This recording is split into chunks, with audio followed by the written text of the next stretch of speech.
Can I preach this thing? What I want you to understand is that Satan has a highly organized operation against you. That demons are not disorganized and they are not chaotic. When they come against you, they come in order. They come, the Bible said when Jesus got ready to cast the demons out, said, what is your name? The demon said, we are legions. Legions means we are regimented. We are organized. We march together.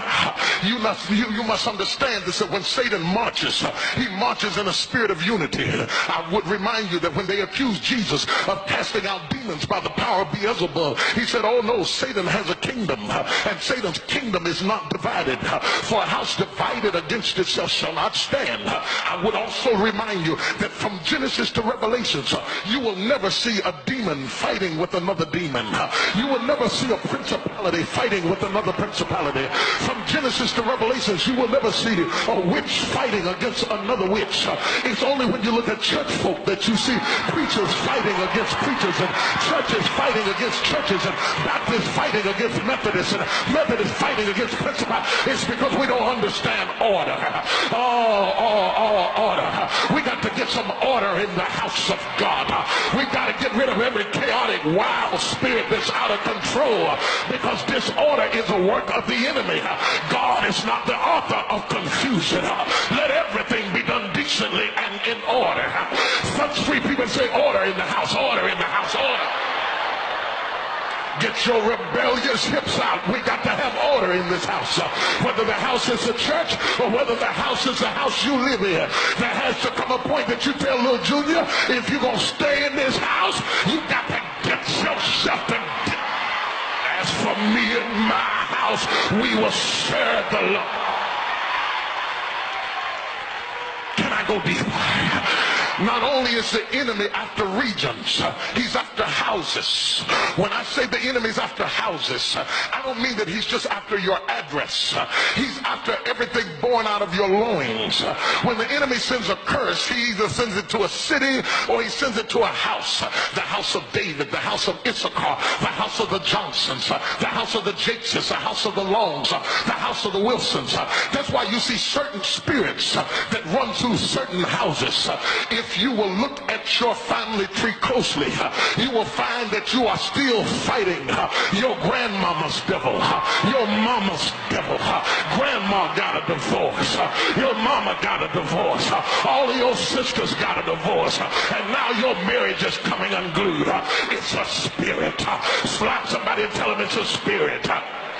It's not about him having an affair. It's about a spirit that's come against your house. It's not about you making more money than him. It's a spirit that has come against your house. That's why you ought to be careful whose house you marry into. Because some of you married into some spirits. You was happy till you got in that family. Now all hell is breaking loose because you married into a curse that was on that house. Your children come up with something that you ain't never thought of doing before. But somebody in your husband's family knows what's going on, because you tied your children into a system that you don't even understand.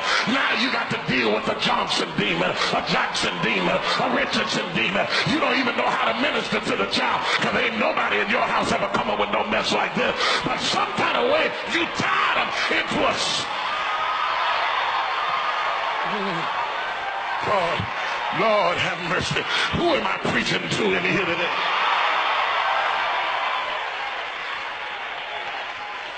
I want to cite some examples so you can understand clearly.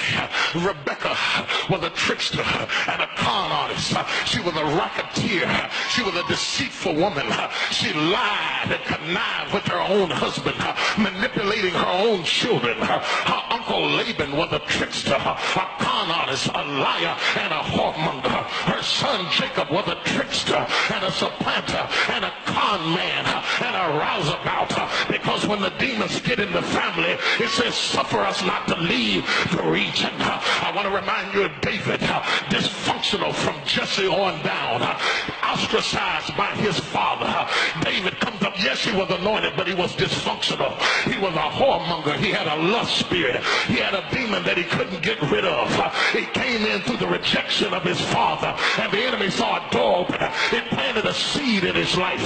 David had such a lust problem that when he was an old man, they threw a young woman in the bed, and when he didn't touch her, they said the king is dead. No wonder then that his son Absalom was deceitful and treacherous, and Amnon raped his daughter Tamar, and Solomon had so many strange women that he lost control of the kingdom because there was a spirit in the house. Oh, I can't just spend time talking about Jacob and talking about David. What is this mess going on in your house? Your daughter acting crazy, coming up with stuff at 13 that you didn't run into until you were 25.